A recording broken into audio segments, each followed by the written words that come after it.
नायकं म्हणून मी साकरेना शुरी. आणि अध्याय 16 ज्ञान भक्ती. माऊलीनं ओवीच्या द्वारे वेदाचं स्थान प्रस्थापित केलं, त्याला ज्ञान म्हणतात. ओवीमध्ये वेदाला आणलं, त्याला ज्ञान म्हणतात. गीतेच्या श्लोकाचं ओवीच्या द्वारे प्रत्येक बुद्धीमध्ये जे अध्यात्म पेरलं गेलं. बुद्धी म्हणजे जीवात्मा प्रमाता. ती बुद्धी स्वतःला ओळखत नाही, खोट्याला सोडत नाही आणि दुःख त्यापासून संपत नाही. तिला जड माझं वाटल्याशिवाय ती बुद्धी जडाला बाजूलाच करत नाही. जडाला बाजूला केल्याशिवाय, जडाचा बाद झाल्याशिवाय, विवेकामध्ये बुद्धीनं प्रवेश केल्याशिवाय अन्य भगवंताचं दर्शन आणि खऱ्या भगवंताचं दर्शन, सगुण आणि निराकारात निर्गुणाचं जेव्हा मिलन असतं तर सगुणाची भक्ती महान असते, पण निर्गुणाची जाणीव श्रेष्ठ असते. साष्टांग दंड. शब्दात गहन अर्थ असतो, हे व्यासपीठ ठाण असतं, तिथं संताचं आगमन असतं. जीवाला भगवंताची त्या ठिकाणी प्राप्ती असते, त्याला अध्यात्म स्थिती म्हणतात. भगवंताची प्राप्ती. त्या ठिकाणी बुद्धी भगवंतात विलीन होती, ती संपून जाते.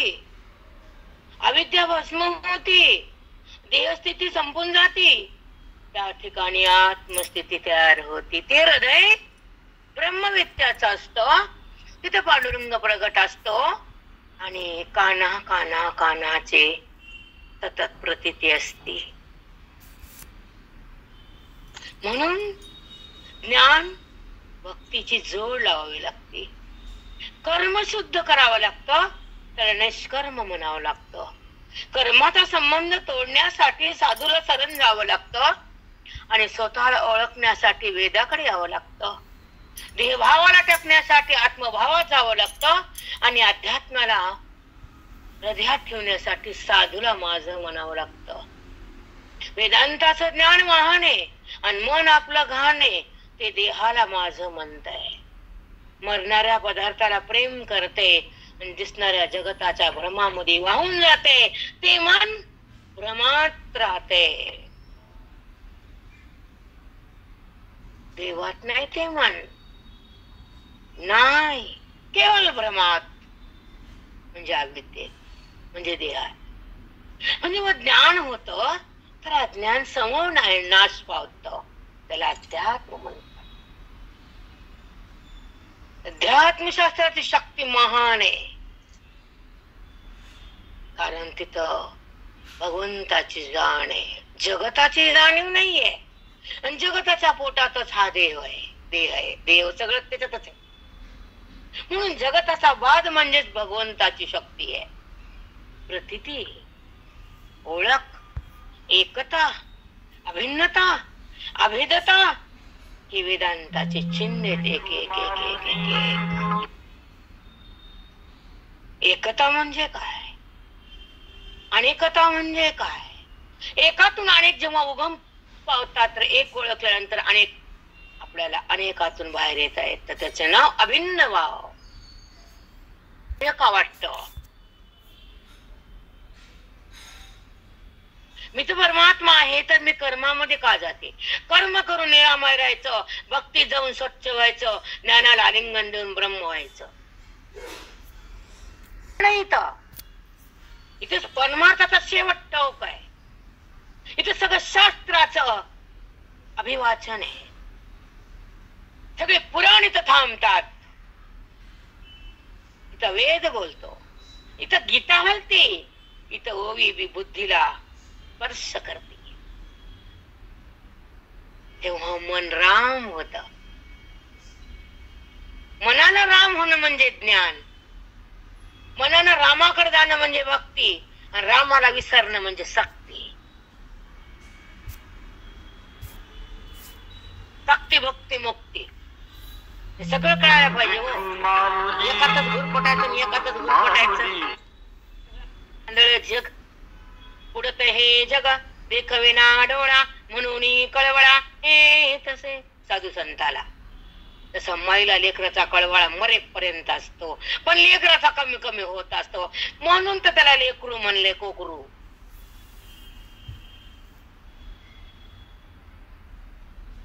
समजलं? कळवळा जीवाचा उद्धार होण्यासाठी ते साधू आहे. जिथं मळमळ आहे ते ढोंगी आहेत, जिथं वळवळ आहे तिथं संसारी आहेत.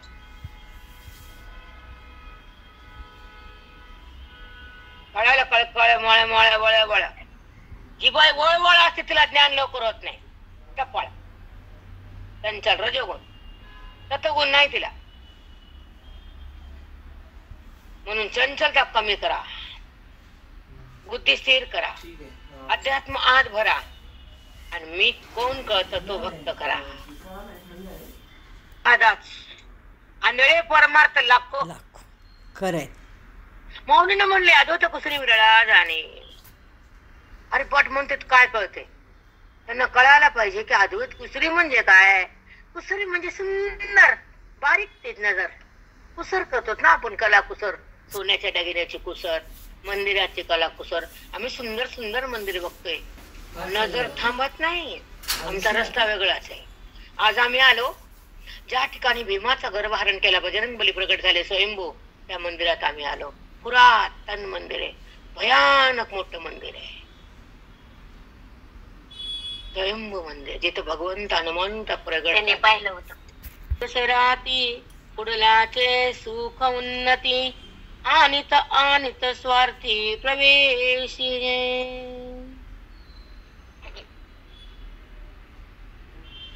किंबहुना दिवस रात्री पुढलांचे सुख उन्नती आनित आनित स्वार्थी प्रवेशी. बघा पुढलांचे सुख उन्नती, पुढलांचे सुखाची उन्नती व्हावी म्हणून काय करता भगवंत बोलायले की काय सांगू अर्जुना तुला की पुढलांचे सुख उन्नती, जे समोर प्राणी दिसल त्याला सुखात आणावं, त्याचा उद्धार व्हावा, त्याला स्वतःच रूप कळावं म्हणून हे ज्ञान त्यांना मी देतो. पण ज्याला माझ्यात प्रवेश, ऐका, आनित आनित स्वार्थी प्रवेशी जे. आपल्या आत्महित आपलं कल्याण करण्यासाठी, आपलं तर कल्याण व्हायलच पण आपल्या समोर जे आहे त्याचं सुद्धा कल्याण व्हावं असे ज्यांना तळमळ असते ते महान असतात अर्जुन, असं भगवंत बोलायले अर्जुनाला. आता पुढची वाचून पुलिया काजा लागी प्राणी जातांच्या अहित भागी संकल्पाची ही आडवंगी न करणे जे. आता वाचुनी आपल्या काजा लागे, काज म्हणजे हित, प्राणी जाताच्या अहित भागी, कुणाचं हित होणे, हितच व्हावं, अहित होणे. संकल्पाची अडवंगी न करणे जे. त्यांच्या मनात संकल्पन सुद्धा उत्पन्न होत नाही की कुणाचं अहित व्हावं, असं सुंदर स्वच्छ हृदय असतं भगवंता त्यांचं, असं भगवंत बोलायले अर्जुनाला. त्याच्या मनामध्ये एक संकल्प, एक वृत्ती पण उत्थान पावत नाही की याचं अहित व्हावं, याला दुःख व्हावं. स्वच्छ अंतःकरणाचा भाव प्रकट केलाय माऊलींना. वाचुनी आपुलिया हिता लागे. बघा आपलं ते हित होईलच पण इतराचं पण हित व्हावं असं त्यांचं मन स्वच्छ असतं. तोच ज्ञान घेण्याला प्राप्त योग्य असतो आणि अशालाच मी प्राप्त होतो. अद्रोहत्वनिशिया गोष्टी. बघा द्रोह म्हणजे लोकांबद्दल वाईट विचार, अद्रोह म्हणजे विचार वाईट न करणे. बघा अद्रोहत्व ऐशिया गोष्टी ऐकसी जिया किरटी ते सांगतली हे दिती काही येतैसी. बघा तुला मी सांगतो मनाबद्दल कुणाबद्दल द्रोह उत्पन्न होणे, द्वेष, वाईट भावना, वाईट संकल्प. मॅडम, पण जेव्हा दुसऱ्याबद्दल वाईट चिंततो तर आपलं मन मलिन होतं, लोकांचं नाही. हे ज्यांना वाईट वागतं त्यांना कळतच नाही. हो बेटा, जेव्हा तुमचा द्वेष करते, तुम्हाला मी त्रास देते, तुम्हाला मी सदा कदा वाईट नजरेने बघते, तर वृत्ती आपली घाण होते का लोकांची? आपली. त्याच्यामुळं अद्रोहत्व, विचार वाईटच नाही, कुणाबद्दल काही वाईट भावना, विचार कुठलंच काही वाईट नाही. अद्रोहत्व, द्रोह करायचा, द्वेष नाही, असं ज्यांचं हृदय पावन होतं त्याला मी सहज मिळतो, बुद्धीने कळतो. इतकं सुंदर ज्ञान आहे पल्लेवार बाई. आपण आज जात नाहीत. हो माऊली. नाही, आपण वरवर राहतो. म्हणून तर आपल्याला बहिरंगामध्ये मजा येते ना अंतरंगाची सजा भोगावं लागते. 2 गोष्टी लक्षात ठेवा. बहिरंगात मजा येते आपल्याला, तिथं बूड बी नाही, छेडा बी नाही. भक्ती आहे पण बूड नाही. आहे का सांगा? मूळ नाही. नाही माऊली, सांगा. नाही. नाही ते नाही. आता आम्हाला डबल वाजते. 1 मिनिट. अद्रोहत्वाईशिया गोष्टी ऐकसी जिया करटी, ते सांगितले हे दिटी पाहो ए ऐसे. तुला प्रत्यक्ष अद्रोह तुझ्या हृदयात तयार होईल, द्रोह उत्पन्न होणार नाही. हे तुला मी सांगतो, ते ऐक. तुला मी सांगणार आहे, कुणाचा अद्रोह तुला द्वेष कुणा वाटणार नाही, हृदयात होणार नाही. ते तुला मी सांगतो, ते तू ऐक. बघा, कारण प्रवासामध्ये 10 तास फिरणे, ऐका. वाचून या प्रिया काजा लागी, प्राणिजताच्या अळितभागी, संकल्पाची अडवंगी न करणे जे. सॉरी हा. विठ्ठल श्री गुरु ज्ञानदेव तुकाराम पंढरीनाथ भगवान ते विनायक सहकरी नाम ईश्वरी सानिध्यात ज्ञानदान परायण विनायक सोडावा. आणि त्या ठिकाणी जगी संपत्ती, आसुरी संपत्तीचा ओहाप करताना माऊली ज्ञानोबरायानं प्रत्येक मनुष्य मात्राला आणि असलेल्या अविद्येमध्ये असलेल्या अंतःकरणाला जाग करण्यासाठी ओवीच्या माध्यमातून प्रत्येकाला सुखाचा आविर्भाव तयार करून दिला. त्याचं नाव ज्ञानेश्वरी. दुःख बुद्धीतलं संपवलं, त्याचं नाव ज्ञानेश्वरी. भेद तिचा समूळ संपतो आणि अभेद प्रगटतो जेव्हा परमात्मा बुद्धी सोबत एकत्र नांदतो. त्याचं नाव ब्रह्मविद्या. ज्ञानेश्वरीचं फल डबल आहे काय वाक्य हे. जे ज्ञान आहे ते हृदयामध्ये प्रस्थापित होत अंतःकरणाच्या विटेवर. मनाचं आसन केलं आणि बुद्धी तिथं ब्रह्मज्ञानामध्ये प्रस्थापित केली. ती बुद्धी तर भगवंताला घेऊन एकत्र नांदली. देहाला घेऊन नांदली नाही बुद्धी. समजते 2 वाक्य. पासून लाखो करोडो कोटी कोटी जन्मामध्ये फिरती जीवात्मा आणि जडाला ते धरतीये. बुद्धी फिरती, जीवाला धरती, भगवंताला नाकारते, जगताला स्वीकारते, बंधनात अडकते. ती बुद्धी स्वतःचा घात करते. किती सुंदर प्रयास लागला की नाही सांगा? हो माऊली. हो ताई, हो हो माऊली. जेव्हा तिला समजत नाही मी कोण, माझा संबंध कोणाशी आहे, देहाशी संबंध करणारी बुद्धी हवी देत नाही. दुःख देत, फक्त दुःख नांदतो. पण दुःखाला सोडून ती अलग होती विवेकाने, ब्रह्मज्ञानानं, गुरुच्या बोधानं, वेदाच्या अध्ययनानं, साधूच्या संगतीनं, 4 वेदाच्या श्रवणानं, गीतेच्या बोधानं, ओवीच्या फलानं मन जाग होत, स्वरूपामध्ये स्थगित होत. त्याला ब्रह्मज्ञानाचा फल मोक्ष नाम येतो. मोक्ष नाम. समजले वाक्य?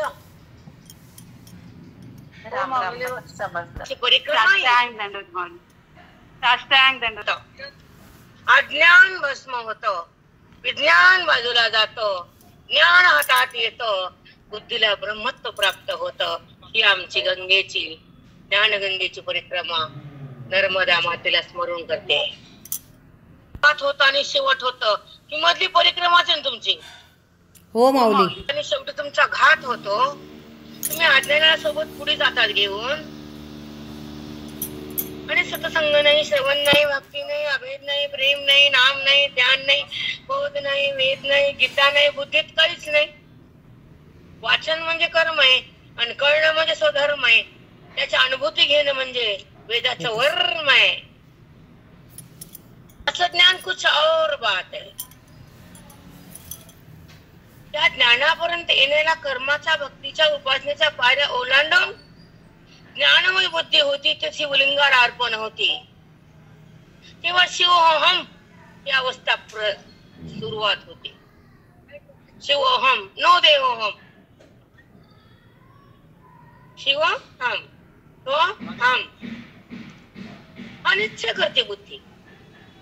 शिक्का मारती मी ब्रह्म आहे, मी देह नाही. माया कठोर आहे, पुन्हा पुन्हा डोक्यावर येते. ही माया घात करते तुमचा. ती भगवंतापासून तुम्हाला दूर करते. हा तुमचा घात आहे. हो माऊली.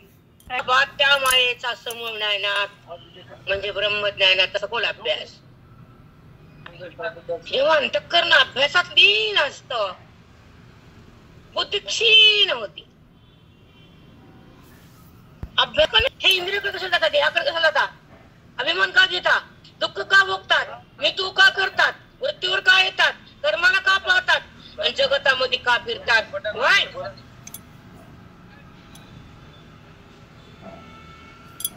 देवासोबत आहेत का, देहासोबत आहेत का, जगासोबत आहेत का, दुःखासोबत आहेत, विवेकासोबत आहेत, कुणासोबत आहेत हे जर कळत नाही तर परमार्थ कोणचा आहे,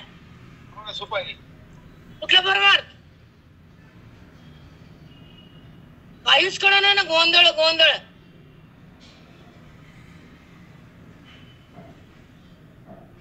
सांगा की एक सोबत आहे माहित नाही ना. जास्त तर माझ्यासोबत बुद्धीला देहाला बांधून ठेवते. ती माया ती बुद्धीला गर्भागर्भात नेती. ती माया त्या बुद्धीला भेदात आणती.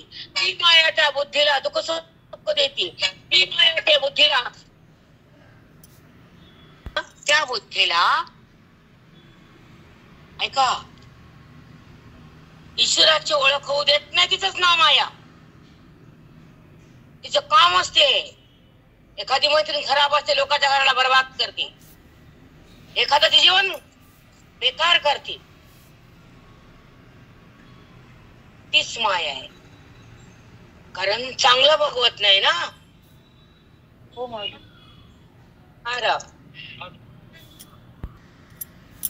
आणि ब्रह्म, जीव आणि शिव, जगत आणि व्यवहार. जगतामध्ये व्यवहार आहे ना, कुणाचा आहे? व्यवहार कोण करत? व्यवहार का करून नाहीये? भगवान दिसून काय आहे? दोन गोष्टीचा ओवाप करा. व्यवहार इंद्रियाचा आहे, मन भगवंताचे आहे. तुम्ही मन व्यवहाराला दिलं, भगवंतापासून दूर गेलं. माऊली. जगात, वासनेत, दोषात मन क्रोधामध्ये येऊन बसलं. हा क्रोधात या मनानं हा थांबा. क्रोधामध्ये मनानं भगवंतात नसाव का ते ना. जे मन भगवंतात नाही ते क्रोधात आहे. जे बोधात नाही ते देहात आहे. जे विवेकात नाही ते रागात आहे. आणि जे गीतेत नाही ते वासनेत. आपण 15 अध्याय कालमिक भाषाचं निरूपण करताना भगवंत ऊर्ध्व मूल मध्ये शाखा म्हटले. शाखा म्हणजे शाखा. आणि ज्या झाडाला असतो तो संसार वृक्ष, तो उलटा आहे. त्याची मुळे वरी आणि फांद्या खाली. मूळ म्हणजे ब्रह्म, त्याच्या फांद्या ह्या त्रिलोक्यामध्ये पसरल्यात. ऊर्ध्व वरी हे ब्रह्म आहे, ते मूळ आहे. संसार उलटा वृक्ष आहे. आणि ते ब्रह्म मुळातून जगताची, जीवाची, शिवाची सगळी उत्पत्ती आहे. ब्रह्माविना काहीच नाहीये. ब्रह्म त्याचं मूल आहे म्हणून ऊर्ध्व मूल आहे.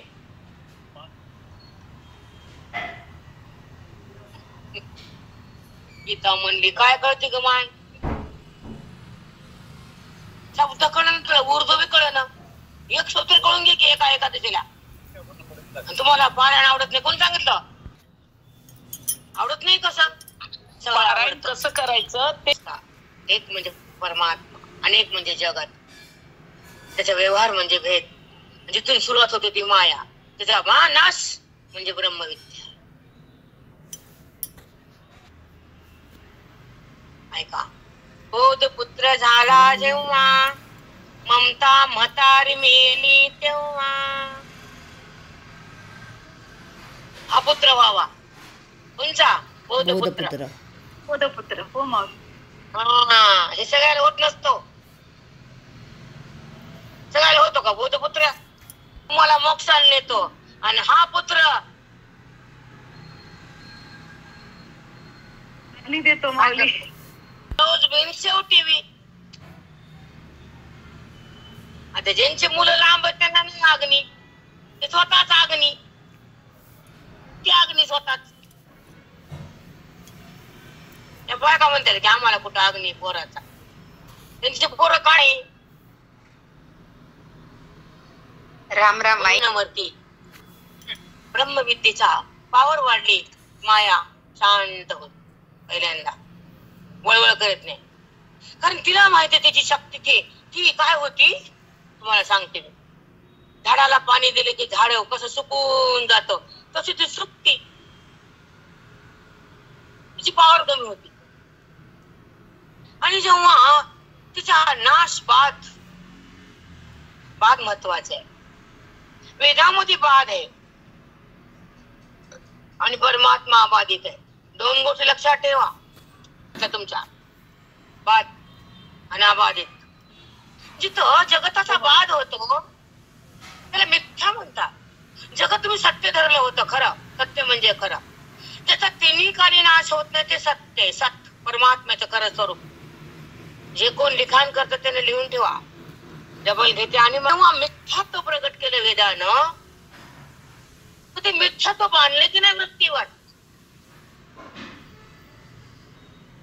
त्याचा विचार जर तुम्ही करत नसताल तर वेदांत तुम्हाला काहीच उपयोगाचा नाही, काहीच नाही. इकडून ऐका, इकडून बाहेर काढा. जातच ना बायकाच, इकडून ऐकली की तिकडून जातच. राहत काय जवळ? माती दगड राहते का? काही राहत नाही, आम्हाला माहिती. खूप शांत वाटतं. ब्रह्म, जीव आणि ईश्वर, जगत आणि व्यवहार याच्याबद्दल बोलला. व्यवहार करून करती वृत्ती, त्याचं नाव मन किंवा बुद्धी. कसे व्यवहार करत सांगते, ऐका. पुन्हा घेऊन रोजच आहे. ऐका, व्यवहार म्हणजे अंतःकरणाची गुणमय अवस्था. ज्या अंतःकरणात गुण घुसले आणि गुणांना प्रभाव दाखवला, मग सत्वगुणाचा प्रभाव लोक बोलतात. रजाचा प्रभाव चंचल होत, हे परमार्थ असला. आणि त्याच्यामध्ये नजर नाहीये. आपण गेलो काकड्याला, भक्ती आहे, पण काकड्यामध्ये काय बोलल्या जात नाही कळत. सहज मी आंधळा निज निराकार पंते, वृत्ती निवृत्त झाली जनाना दिसे दृष्टी. मी माझे हरपालो ठाई जेते चाते. सहज मी आंधळा निज निराकार पंते. मी आंधळा आहे, मी जगताला आहे म्हणतो, भगवंतालाही म्हणतो. पुन्हा आंधळा. जे आहे ते नाही म्हणतो, नाही तर आहे म्हणतो. जगत दिसून तर सत्ता नाही, परमात्मा असून तो दिसत नाही. आणि ज्ञानी महात्म्यापासून बाजूला जात नाही. तो ज्ञानी आंधळा नाही, तो नजरेचा आहे. ते तर कुठून नीट करतो आपण काकडा. अज्ञानाचा काकडा पेटवा ना. बुद्धिमत्ते असलेला भेद म्हणजे अज्ञानाचा काकडा. जो पांडुरंग समोर पाहतो तो आत आहे, हा काकडा. त्याचा अभेद हा काकडा. नाही, वृत्ती पाहती तर वृत्तीच्या बुडाशी पांडुरंग असतो, हा काकडा आहे. ती उठी निघाली उठून उठून उठून उठून साड्या घालती, रेशमी हालती डोलती. नीट काकडा कर. नुसते घमेंड आहे की नाही घमेंड. अज्ञानाचा अंधार पण संपवा आणि पहाट पाख्या काकडात फिरवा.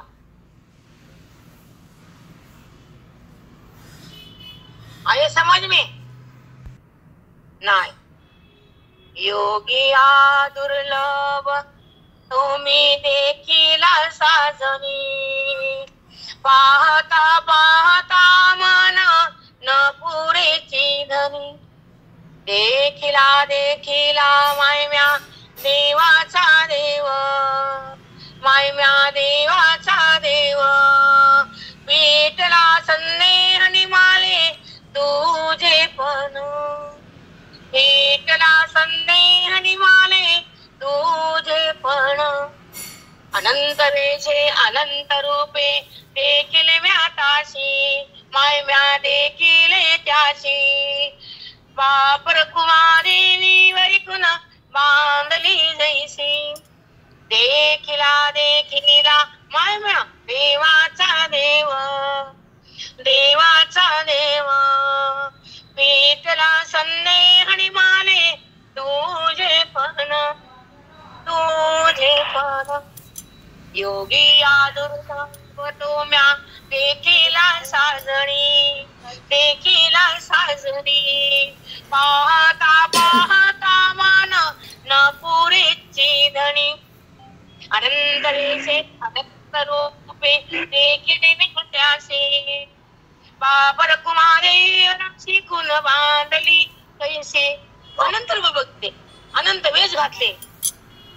कुठं टोप आहे, कुठं विना आहे, कुठं बास आहे, कुठं गदा, कुठं चक्र, कुठं परशु, कुठं त्रिशूळ. सगळं बघितलं मी त्याला. पण एक आणलं असता सगळं एकच आहे हे कळालं. बाबर कुमारी खून कैसे. योगी दुर्लभ. जे योगीत ना रानात अरण्यात तपस्याला गेले त्याला पण नाही दुर्लभ आहे. ती वीरांना योगी दुर्लभ तुम्या देखिला साजणी. बुद्धीनं माझ्या. साजणी म्हणजे बुद्धी. पाहता पाहता मन न पुरेची धनी. पाहता पाहता मन राम झाला. आता कोण कोणाला पाहिलं. पाहणं संपलं. वृत्ती बाजूला गेली. अज्ञानाचा निराश झाला. जगताचा बात केला. मन पांडुरंग झालं. कुणी कुणाला पाहिलं. बरोबर. मायम्या देवाचा देव. सगुण कुठून आला. निर्गुणातून. ते बघितला सगुणाच्या माध्यमातून. त्याला म्हणतात काकडा. निघाली डुलत. संपत्तीचा ओहाप करताना भगवंताने अर्जुनाला सावध करताना बोधाच्या माध्यमातून वेदाला ओळीमध्ये बसवलं. कृष्ण परमात्म्याने बोधाच्या माध्यमातून वेदाला ओवीच्या शब्दात आणलं. त्याला गीता म्हणतात. गीतेपासून ओवी बनली. म्हणली ओवी सांगा. गीते कळती तर गीता हृदयात खेळती. ओवी कळती तर गीतेचा श्लोक हृदयात खेळतो. त्याचं नाव हो माऊली. साक्षात्कार म्हणतात. स्वरूपाचा त्या ठिकाणी प्रगटीकरण म्हणतात. परमात्म्याच्या प्रत्यक्ष अंतःकरणामध्ये परमात्म्याचे मिलन म्हणतात. मिलन.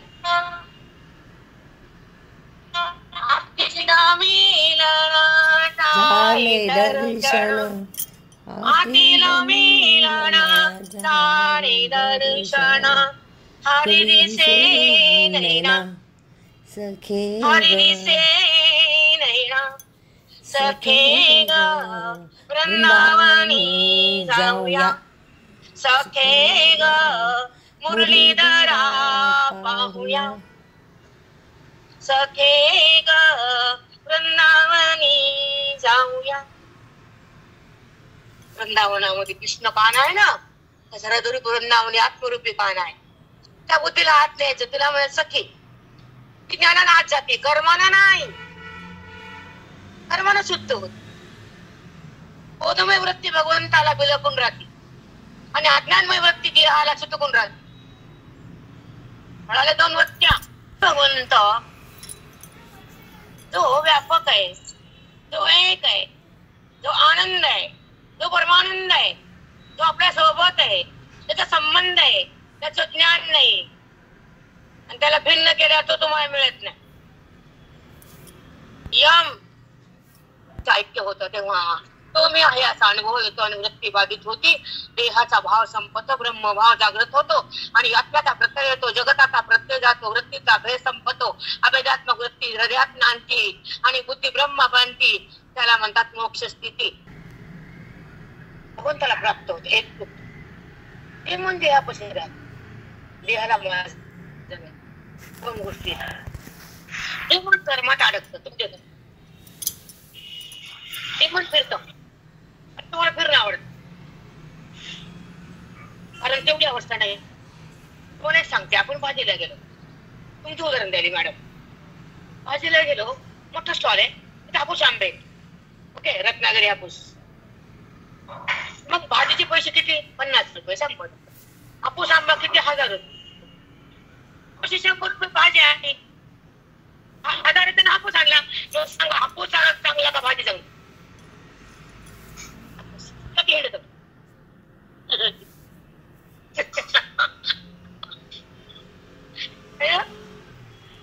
आता कोण सुधी 1000 ध्यान दे.